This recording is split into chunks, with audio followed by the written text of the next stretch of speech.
बच्चों गणित कक्षा 10 और जिसका लास्ट चैप्टर आज है चैप्टर नंबर 14, जिसे बोला जाता है प्रायिकता, इंग्लिश में बोलते हैं प्रोबेबिलिटी।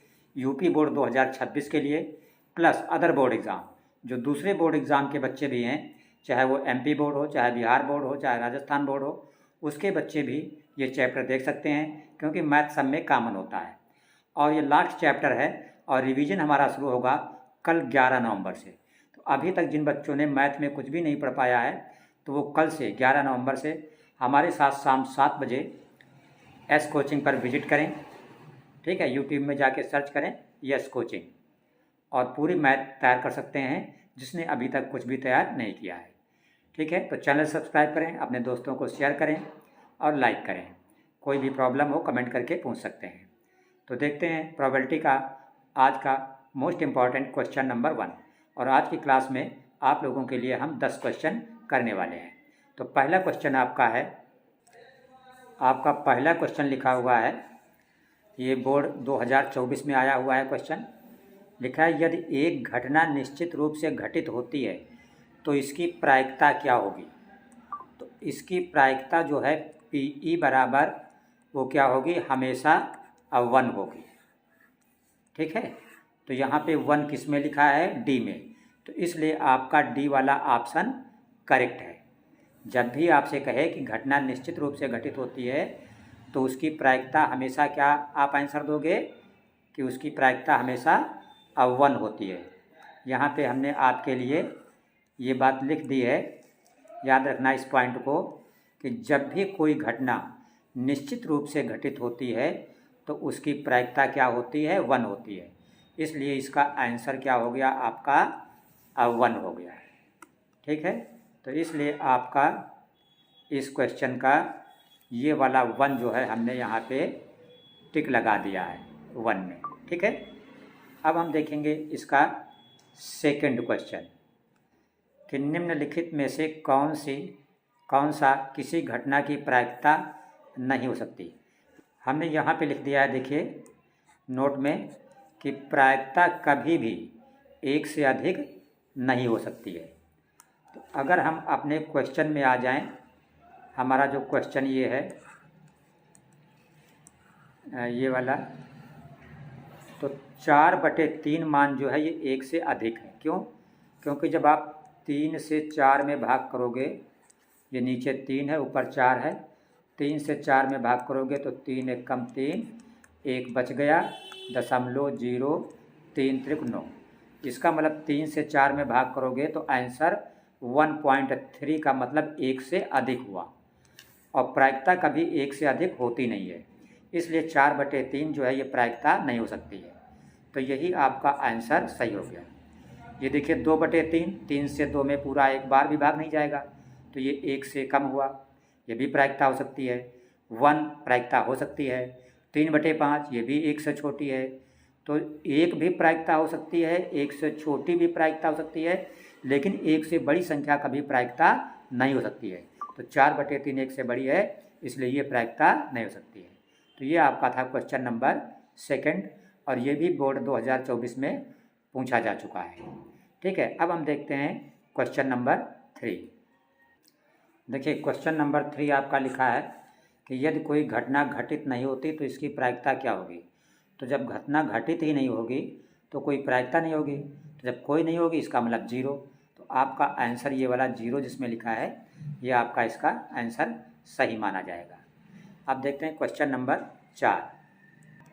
देखिए क्वेश्चन नंबर 4 आपका लिखा है कि एक घटना बहुत असमान है, इसकी प्रायिकता निकटतम है। निकटतम का मतलब किसके पास है, इसके पास, किसके पास, किसके पास, किसके पास। तो आपको सिर्फ इतना याद रखना है कि जो घटना बहुत असमान होती है उसकी प्रायिकता जो होती है, प्रायिकता का मतलब PE, ये बराबर 0 होती है। अब इन 4 में से 0 के पास सबसे ज़्यादा कौन है। तो 0 के पास सबसे ज़्यादा वो संख्या होगी जहाँ पर 1 के बाद जितने ज़्यादा 0 होंगे। जैसे यहाँ पे 1 के बाद दशमलव लगा 1 अंक के बाद, यहाँ दशमलव लगा 1 2 अंक के बाद, यहाँ दशमलव 1 2 3 अंक के बाद, यहाँ दशमलव 1 2 3 4 अंक के बाद। तो यहाँ 4 अंक के बाद दशमलव है, तो इसलिए ये संख्या 0 के सबसे ज़्यादा पास है। तो आपका आंसर यही हो जाएगा 0.0001। क्वेश्चन नंबर 5 आपका लिखा हुआ है ये कि यदि एक घटना की प्रायिकता P है तो इसके पूरक घटना की, पूरक का मतलब कि अगर घटना होने की प्रायिकता P है तो घटना न होने की प्रायिकता क्या होगी। ठीक है, तो जब भी घटना घटित होने की प्रायिकता पता हो और घटना न घटित होने की प्रायिकता पूछा जाए, या दूसरे शब्दों में आपसे पूरक घटना की प्रायिकता पूछा जाए, तो क्या करते हैं, दी हुई प्रायिकता को 1 से घटा देते हैं। तो जैसे दी हुई प्रायिकता क्या है P, तो इसको 1 से घटा देंगे, 1 माइनस P, तो ये आपका आंसर हो जाएगा। इसको चाहे आप कहिए कि घटना न घटित होने की प्रायिकता और चाहे कहिए पूरक घटना की प्रायिकता। तो 1 माइनस P कहाँ लिखा है, C में, तो आपका C वाला ऑप्शन जो है ये करेक्ट होगा। यहाँ पे हमने सूत्र भी लिखा था, ये आप देख सकते हैं, PE का मतलब घटित होने की प्रायिकता और प्लस इस निशान को पढ़ते हैं नॉट, PE नॉट का मतलब घटना न घटित होने की प्रायिकता बराबर 1, दोनों का जोड़ हमेशा कितना होता है, 1 होता है। इसीलिए एक निकालने के लिए दूसरी को 1 से घटा देते हैं। क्वेश्चन नंबर 6 आपका लिखा हुआ है कि 2 मित्रों का जन्म 2020 में हुआ, प्रायिकता ज्ञात कीजिए कि दोनों का जन्मदिन एक ही हो, मतलब एक ही दिन हो। तो देखिए, वर्ष में जो दिन होंगे वो बराबर कितने होंगे, 365। अब कह रहा दोनों का जन्मदिन एक, तो इसका मतलब ये हुआ कि घटना घटित होने की संख्या बराबर कितनी होगी, 1, क्योंकि जब घटना घटित होने की संख्या 1 होगी तभी तो दोनों का बर्थडे एक दिन पड़ेगा। अब प्रायिकता हमें ज्ञात करना है, तो प्रायिकता PE सूत्र क्या होता है, ऊपर होता है घटना घटित होने की प्रायिकता, ये देखिए यहाँ पे सूत्र हमने लिखा था कि प्रायिकता PE बराबर घटना घटित होने की संख्या बटे कुल घटनाओं की संख्या। ये सूत्र लगाते हैं जब भी प्रायिकता हमें ज्ञात करनी होती है। ठीक है,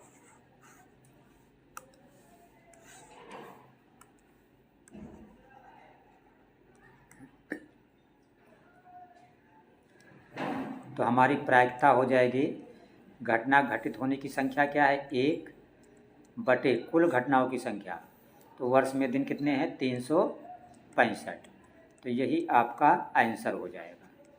अब 1 बटे 365 ए में लिखा है, तो ए वाला आपका करेक्ट ऑप्शन है। क्वेश्चन नंबर 7 आपका है, एक अधिवर्ष में 53 सोमवार होने की प्रायिकता होगी, कितनी होगी, 6/7 कि 5/7 कि 2/7 कि 1/7। तो आपको पता होना चाहिए जो अधिवर्ष है, अधिवर्ष को इंग्लिश में कहा जाता है लीप ईयर, और इसमें दिन होते हैं पूरे 366। अब वो कह रहा सोमवार होने की प्रायिकता ज्ञात करो। तो सोमवार क्या है, किसी सप्ताह का तो ही दिन है, और सप्ताह में दिन कितने होते हैं, 7। तो अगर 7 से 366 को आप भाग करोगे, तो आप भाग करके यहाँ देख सकते हो कि 7 से अगर 366 को भाग करो तो 7 पना 35, 1 36, ये 6 आया, तो 7 दूना 14, 2 16। तो हमने 7 से भाग किया, एक सप्ताह में 7 दिन होते हैं, तो ये 52 क्या हो गए, सप्ताह हो गए। और नीचे तो 2 बचा, ये क्या हो गए, दिन। अब जो ये 2 दिन बचे ये वाले, तो ये इतवार सोमवार भी हो सकता है, सोमवार मंगल भी हो सकता है, मंगल बुध भी हो सकता है। ठीक है, तो वो कह रहा है सोमवार होने की प्रायिकता ज्ञात करो।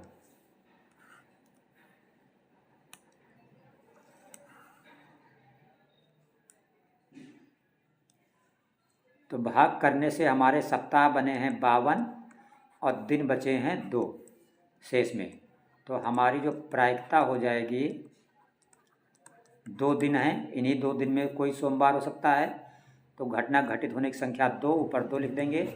नीचे कुल संख्या, तो सप्ताह में कुल दिन कितने होते हैं? 7। तो आंसर हो गया 2/7। 2/7 यहाँ सी में लिखा है, इसलिए हमारा सी वाला ऑप्शन करेक्ट है। देखिए क्वेश्चन नंबर 8 आपका लिखा हुआ है कि 400 अंडों के एक संग्रह में, मतलब टोटल अंडे कितने हैं? 400। एक खराब अंडा प्राप्त करने की प्रायिकता दी है 0.035। इन संग्रह में खराब अंडों की संख्या है, मतलब खराब अंडे कितने हैं? टोटल अंडे 400 हैं, ये प्रायिकता है खराब अंडे की, तो खराब अंडे की संख्या कितनी है? तो आपका सूत्र होता है PE बराबर घटना घटित होने की संख्या बटे कुल घटनाओं की संख्या। तो यहाँ पे बात अंडों की है, तो हम लिखेंगे PE बराबर खराब अंडों की संख्या बटे कुल अंडों की संख्या। तो PE हमारा दिया है 0.035, तो यहाँ पे PE की जगह पर हम लिख देंगे 0.035, बराबर की जगह पे बराबर, फिर ये खराब अंडों की संख्या, ये हमें पता नहीं, तो इसकी जगह पर हम यही शब्द लिख देंगे क्या, कि खराब अंडों की संख्या, खराब अंडों की संख्या बटे नीचे क्या है? कुल अंडों की संख्या। कुल अंडे हैं 400, तो यहाँ पे हम लिख देंगे 400। तो 400 से इसको तिरछा अगर गुणा कर देंगे तो खराब अंडों की संख्या ये हमारी निकल आएगी। तो हम लिखेंगे खराब अंडों की संख्या बराबर 400 गुणित 0.035। तो हमने लिखा खराब अंडों की संख्या बराबर 0.035 गुणित 400। अब 4 से आप गुणा कर दो सिर्फ 35 को, तो 4 पंचे 20 का 0 यहाँ से लिया 2, और 4 3 12 और 2 14। पीछे वाले 0 का कोई मतलब नहीं। 400 में हमने 4 से गुणा किया था, 4 पे ये 2 0 आगे थे, तो 2 0 ये बढ़ा दो आप, तो ये 400 से 35 को गुणा हो गया।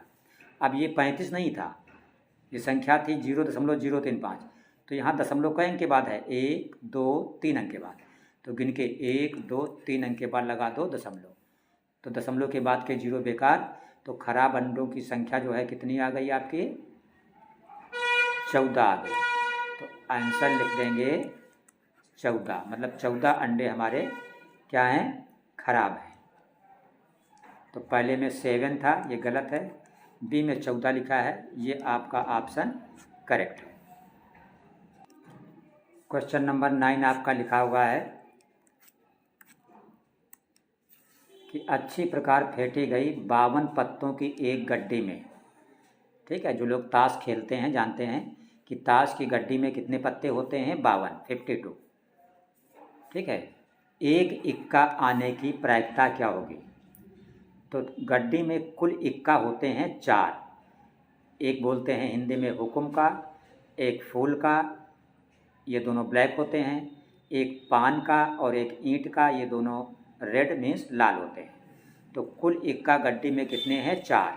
तो जब इन्हीं 4 में से कोई आपका बाहर निकलेगा तभी वो इक्का होगा। अच्छा, अब गड्डी में कुल पत्ते कितने होते हैं? 52। तो इक्का आने की प्रायिकता क्या होगी? तो PE बराबर ऊपर क्या लिख देंगे? 4, मतलब घटना घटित होने की संख्या। 4 इक्का हैं तो 4 में से ही कोई निकालोगे तभी इक्का माना जाएगा। और नीचे कुल घटनाओं की संख्या, मतलब कुल पत्ते, तो गड्डी में कुल पत्ते कितने होते हैं? 52।